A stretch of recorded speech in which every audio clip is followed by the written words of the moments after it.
هي العلاقة اللي انت خسرتها كانت عشان الفلوس قليلة ولا عشان القلوب كانت متسعرة؟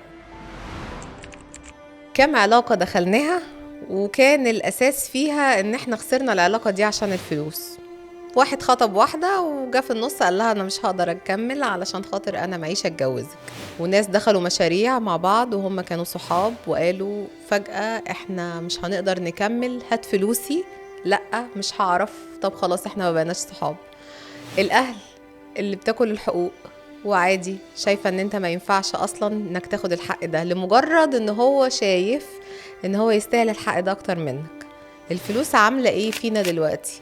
لعبة الفلوس بتلعب معانا لعبة غريبة اليومين دول، حتى في الشركات الكبيرة وحتى مع الناس اللي هي أصلا يعني مفروض إنها متشافة إنها مستغنية أو ربنا كريمهم من فضله.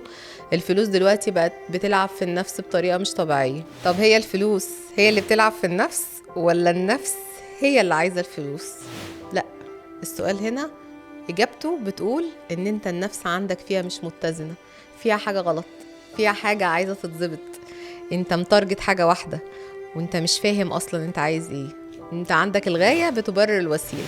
يعني أنا كل الفلوس اللي أنا أقدر أخدها منك whatever إيه اللي أنا هعمله معاك علشان أخدها أنا هاخدها. ده كده إحنا هنتحط في حتة مش أحسن حاجة، لأن في يوم من الأيام هنقابل ربنا وهيسألنا عن كل الكلام ده. خايفوا دايما ان انتوا تظلموا غيركم. الفلوس حتة حساسة قوي ما بين البشر. مع دينا دورها في دماغك وتعالى نشوف ممكن ازاي نستخدم الفلوس صح. بحبكم.